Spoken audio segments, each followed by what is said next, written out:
Eu não sei fazer raiva. Acho que eu tô meio caricata, né, Alê? Sei lá, vou tentar mais alguma coisa. Pode ser que isso esteja patético.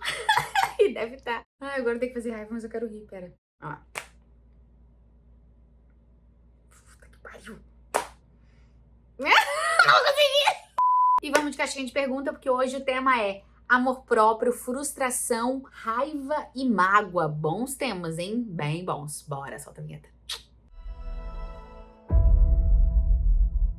Vamos lá, primeira pergunta sobre amor próprio. Amor próprio versus autoestima. Qual a diferença? Então, pelo que eu entendo, a autoestima é a nossa relação com a gente mesmo. Como a gente se trata, como a gente se olha, como a gente se ajuda, como a gente se atrapalha, como a gente se relaciona com a gente. E essa relação pode ser de muito amor, né? Você tendo o seu amor próprio, se relacionando bem com você, se cuidando, se valorizando, buscando o melhor pra si, se colocando pra cima, ou você pode ter uma autoestima baixa, onde você não se ama, onde o amor próprio é muito difícil, porque você pode ter crescido uma infância onde você foi colocado muito pra baixo, muito desacreditada, muito se sentindo sem valor, então você não aprendeu a se amar porque provavelmente não te ensinaram aquilo ao seu redor. Então você cresceu sem esse amor e também por isso a sua autoestima vai ficando cada vez mais baixa. Então é mais ou menos essa a relação. Acho que quanto melhor a nossa relação com a gente é porque a gente escolheu se amar, se acolher, enfim, e se enxergar de um jeito positivo e amoroso.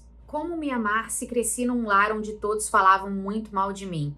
Me sinto sem valor algum. Cara, isso é uma realidade muito grande de muita gente. Não necessariamente os nossos pais vão conseguir acertar na nossa educação, assim, às vezes vai ter todo um suporte, mas vai faltar um carinho, vai faltar uma compreensão, vai faltar colo, vai faltar escuta, às vezes vai sobrar violência, e tudo isso que a gente vive na infância impacta essa autoestima, esse amor próprio, essa maneira como a gente lida com a gente. Então, um bom exercício é olhar para sua infância, perceber se nessa infância você se sentiu amado, se você se sentiu valorizado, elogiado, e se você viu que isso não aconteceu na sua infância, é um processo de terapia, gente, de autoconhecimento, de você entrar em contato e falar, ok, isso que eu escutei sobre mim na infância é verdade? O que tem de verdade nisso? O que eu posso transformar? Eu realmente sou assim? Não, eu não sou assim, isso é uma lente de quem tá ali ao meu redor. E aí você começar a se conhecer e saber que essas características que falavam de você, né, que hoje em dia arrebatam o seu coração porque você se sente aquilo, que são muito densas, são coisas que você pode mudar, a gente pode ser diferente,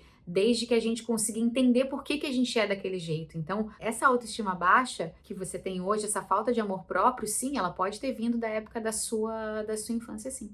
Difícil conseguir lidar com a frustração frente àquilo que não controlamos. Minha filha, isso aí é a história da nossa vida. É a gente querendo a coisa tal, a coisa X acontecendo, a gente se frustrando, a gente não sabendo o que fazer com aquela frustração, a gente querendo mudar aquela realidade, a gente não trabalhando a aceitação, porque não, a gente quer controlar e a gente tá frustrado e a gente... Ai, amiga, dá cá um abraço.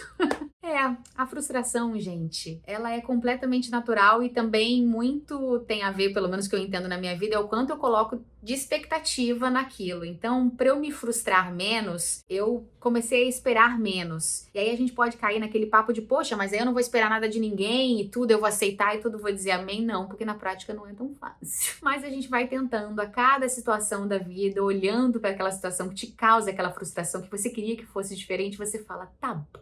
Eu contribuí para isso ser desse jeito, que eu poderia ter feito diferente, como é que eu faço para aceitar essa situação agora, porque eu realmente não tenho controle. E aí na frustração a melhor energia mesmo é a aceitação, mano. É se aceitar que aquilo é como é. E é óbvio que muitas vezes você vai aceitar e vai continuar frustrada, porque, porra, você queria que fosse diferente. Só que a gente não controla. A gente não controla o tempo, a gente não controla o outro, a gente não controla praticamente nada. Então não tem muito o que fazer mesmo, gente. É todos os dias um pouco e esperando menos, mas ainda assim continuar esperando, porque a gente não vai virar um bando de desesperançoso que não espera nada da vida. Mas quando acontecer que você esperou e frustrou, minha filha, vem no abraço, chama no seu próprio acolhimento, porque é isso. Tem hora que vai dar, tem hora que não vai dar. E aí a gente vai ficar puto mesmo. Outra coisa importante sobre frustração, mano, é permitir que a frustração aconteça, gente. Porque muitas vezes a gente tá frustrado com aquilo, a gente tá magoado, mas a gente não quer falar. A gente não quer dar o braço a torcer, a gente não quer perceber e dividir aquilo, porque parece que fica mais densa ainda a frustração. Mas, cara, a melhor coisa, e aí eu aprendi que isso é pra qualquer sentimento, tá? Qualquer um que você sentir. Que você não queira sentir é permitir que aquilo exista. Não querer ficar frustrado deixa você frustrado. É o famoso, quanto mais eu rezo, mais a assombração aparece. Tudo que você quer excluir, que você não quer que aconteça, que você não quer sentir, vai dar uma volta e vai aparecer pra você na sua vida em forma de teste de várias situações pra você falar, caraca, tá bom, eu vou ter que lidar com isso. Então permita que a frustração exista. Permita você tá puta pra querer mandar todo mundo tomar no entendeu? Vai a tô puta, tava esperando sim que desse certo nesse Deixa isso existir, deixa a frustração existir. E aí depois que isso passar, porque você é um ser humano e tá tudo bem se você criou expectativa também, aí você fala, tá bom, o que eu aprendo nessa? Podia ter tirado essa expectativa, vou ter que aceitar porque isso aqui eu não controlo. E aí você vai lidando com aquilo, mas deixa ela existir, mas não fica agarrada nela também não, porque aí tem também. Aí a gente fica com umas pessoas rançosas, frustradas, ressentidas, aí também não. É pra trazer informação. Permita que venha e me diga, frustração, o que você quis me ensinar sobre isso? Gente, do nada virou quase um programa de TV. Prima de frustração é ela, a raiva. Ela vem, não deu certo, você não conseguiu controlar, a pessoa não fez do jeito que você queria, você tá frustrado e você ainda tá da sua vida. Acontece. E aí a mesma coisa pra frustração. Pra raiva. Pra frustração.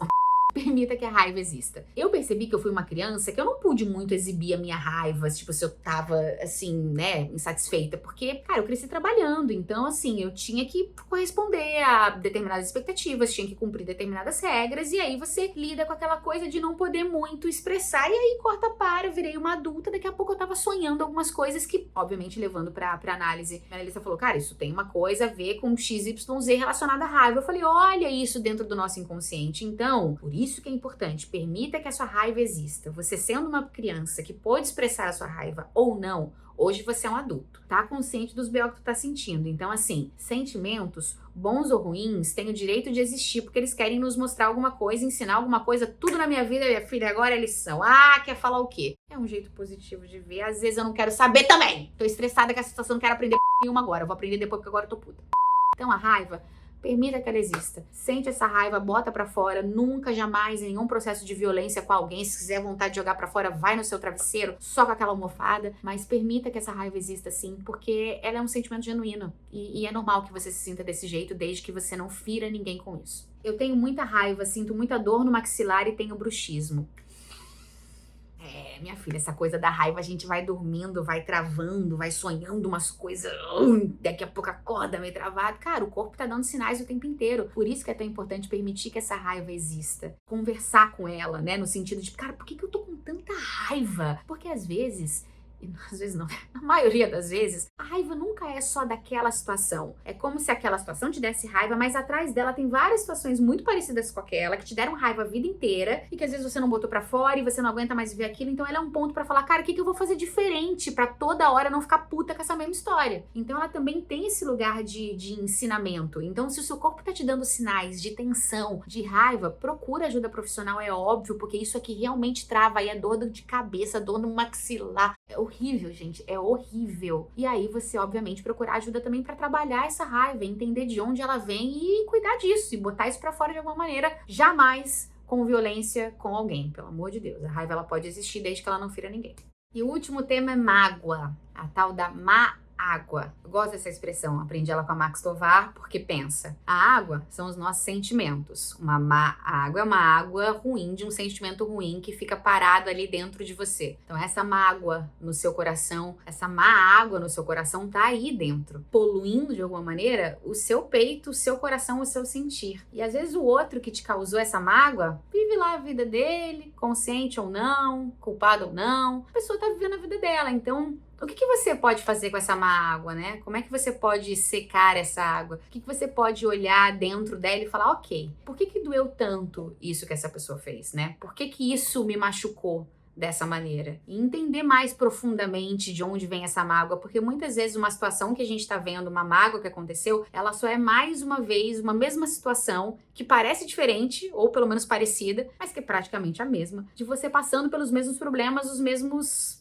histórias, os mesmos casos, entendeu? É você sempre magoada porque se sentiu abandonada, rejeitada por aquela pessoa, e aí a gente vai aquele mergulho pra dentro e vai falar, ok, por que essa ação me fez sentir essa rejeição e esse abandono? Porque eu sinto, de onde ele vem? E aí a gente vai pra coisas mais profundas, porque, gente, jornada de autoconhecimento é assim, nunca é um probleminha que se resolve, é sempre profundo, e aí a gente dá aquele mergulho lá pra nossa infância, e aí, minha filha, a gente vê que foi onde o pau começou a torar. E aí, hoje em dia, a gente se sente dessa maneira. Como ajudar alguém a diminuir a mágoa que tem de mim? Achei essa pergunta boa, porque normalmente a gente tá preocupado porque a gente magoou alguém, né? E aí ela quer entender como diminuir a mágoa de alguém. Vamos lá. Eu acho que a primeira coisa é reconhecer que você magoou a pessoa, pelo amor de Deus, né? Reconhecer o erro. Às vezes isso é muito difícil para pessoas que gostam de agradar, para pessoas que têm esse compromisso de fazer tudo certo. Às vezes é difícil admitir, dói errar, dói falar com o outro, dói em si, dói na pessoa, então vai ser mais complicado se você se sente essa pessoa que fica muito reativa quando você faz alguma coisa errada ou magoa alguém. Eu acho que vale a pena você entender por que essa necessidade de acertar tanto e não conseguir lidar com quando você erra, porque você é um ser humano como outro qualquer e pode errar e magoar alguém. Então, reconheça isso dentro de você, peça desculpa em primeiro lugar para a pessoa que você magoou, explique por que você agiu daquela maneira, tente entender por que você agiu. Essa mágoa também sempre vem dar uma informação, né? O erro vem dar uma informação do que a gente fez de errado, por que a gente escolheu aquilo ali e não outra coisa. E aí, obviamente, explicar isso para a pessoa e pedir desculpa, mas eu acho que a primeira coisa que você tem que fazer é essa, para a pessoa diminuir a mágoa.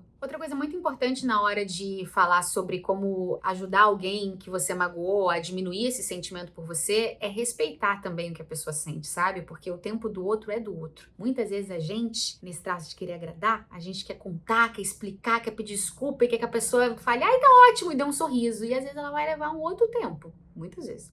Um tempo de entender o que aconteceu, entende? E você vai ter que entender o tempo dela também, então vai ter que todo mundo se entender. Ela vai levar o tempo dela, você vai levar o tempo que ela precisar também para reformular essa relação. Às vezes pode ser lá uma relação aqui de família, uma relação de amizade, eu não sei como é. Mas enfim, deixar esse tempo para que a pessoa tenha o espaço dela também para refletir e você segurar a sua onda de querer que aquilo resolva para que você se livre daquele sentimento. Aproveita aí, acolhe ele também, porque todo sentimento tem direito de existir, os bons e os desafiadores. Sinto muita mágoa da minha mãe e do meu ex, o pai dos meus filhos. Gente, as pessoas que vivem ao nosso redor, né, as pessoas desse convívio íntimo, próximo, mãe, a pessoa com quem você casa, enfim, são as pessoas que vão estar ali numa intimidade com você, conhecendo todos os seus defeitos, as suas qualidades, e elas também sendo elas com todos os defeitos e todas as qualidades. E muitas vezes esses defeitos vão vir à tona, as pessoas vão se magoar mutuamente, e é muito desafiador quando isso acontece com alguém que você convive todos os dias, de quem você tem uma dependência, às vezes, de quem você tem uma relação muito profunda, como mãe e filho, mas acontece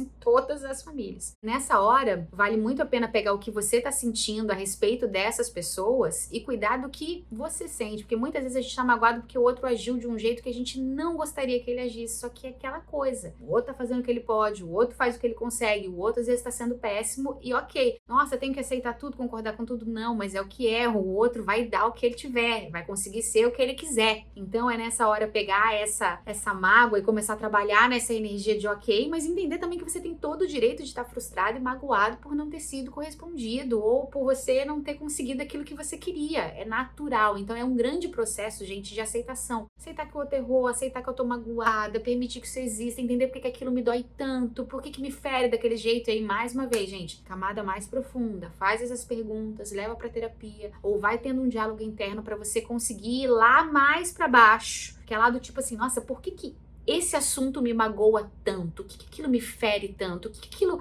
fez que me falta, assim, porque me magoou de um lugar onde eu me senti atingida? Que dor é essa? Procura essa dor, entende? Vê de onde ela veio, porque daí vai ficando cada vez mais difícil dos outros te magoarem, porque essa dor vai estar mais vivida, revisitada, entendida, curada, enfim, seja o que for.